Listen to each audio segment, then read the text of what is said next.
Hola a todos, hoy tenemos una historia de esas que parecen de película, la de un álbum que estaba, vamos, a un paso de ser un fracaso total y acabó comiéndose el mundo. Y toda esta historia increíble nos llega gracias al trabajazo que han hecho en el blog La Playlist del Yeyo. De verdad, mil gracias por descubrirnos esta joya. Y ahora sí, vamos al lío. A ver, pensemos un momento. ¿Qué hace que un disco pase de ser uno más a convertirse en una auténtica leyenda? ¿Cuál es ese chispaza? Pues mirad, la historia de Talk on Corners de The Corrs es el ejemplo perfecto. Es que es de manual, una de esas remontadas épicas contra todo pronóstico. Vale, para empezar, pongamos cara a los protagonistas. Hablamos de The Corrs, 4 hermanos de Dundalk, en Irlanda, con un talento que se salía de las tablas. Lo que hacían era algo único. Imaginaos, cogían esas melodías pop rock que se te pegan a la primera y las mezclaban con los sonidos de toda la vida de Irlanda, el violín, la flauta, y esa mezcla, esa fusión fue la clave de todo. Ahí estaba la magia. Y es que la música la llevaban en la sangre. Su padre les enseñó piano, así que aquello era un asunto 100% familiar. Cada uno de los hermanos, Jim, Sharon, Caroline y Andrea, aportaba lo suyo, su pieza al puzzle. Pero ojo, que no todo fue tan fácil como parece. Después de un primer disco que funcionó bien, sin más, llegó el momento de la verdad, el segundo álbum. Y ya sabemos lo que pasa con eso, la presión es brutal. Un fracaso podía mandarlos a casa para siempre.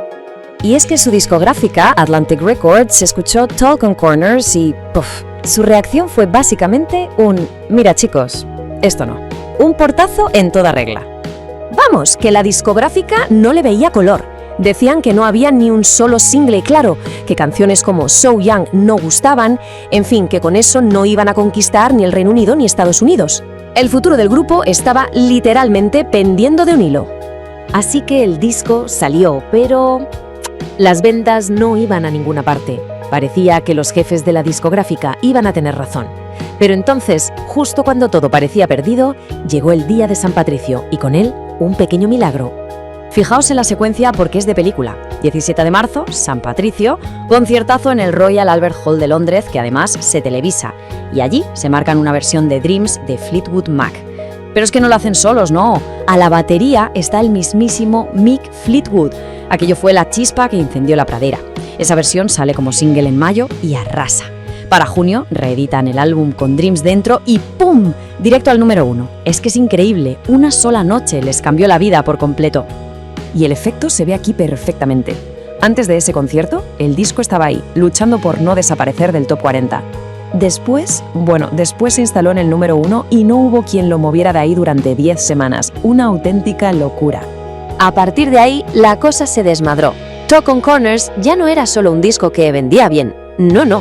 Se convirtió en un auténtico fenómeno. Y cuando digo fenómeno, me refiero a las cifras. 11 millones de copias vendidas en todo el mundo. A ver, que se dice pronto, pero 11 millones, una barbaridad. Claro, con esas ventas los discos de platino llovían por todas partes. 9 veces platino en Reino Unido, 6 en España y hasta 20 veces platino en su casa, en Irlanda. 20, es que es el disco más certificado de la historia de su país, casi nada. La fiebre por The Corrs fue tan bestial que llegaron a hacer algo que solo habían conseguido antes los mismísimos Beatles. Tener el número 1 de las listas con Talk on Corners y a la vez el número 2 con su primer disco, Forgiven Not Forgotten. Una pasada. Y fueron listos, Para que la ola no bajara, sacaron una edición especial del disco con remezclas. DJs como Tintin Out cogieron temazos como What Can I Do o Runaway y los convirtieron en rompepistas. Así consiguieron estirar el éxito del álbum durante casi 2 años. Brutal.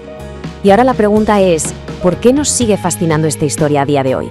Porque está claro que esto va mucho más allá de un puñado de buenas canciones. Al final es la historia perfecta, la de unos artistas que creyeron en su sonido aunque nadie más lo hiciera.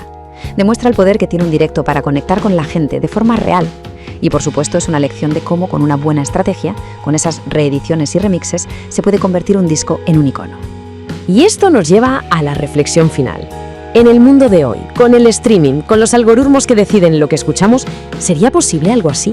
¿Podría una sola actuación en la tele, un momento de pura magia, crear un fenómeno de esta magnitud? Ahí lo dejo. Y con esa pregunta en el aire terminamos este repaso. Para leer más historias musicales así de alucinantes, de verdad, hay que pasarse por el blog La Playlist del Yeyo. Muchas gracias por haber estado ahí.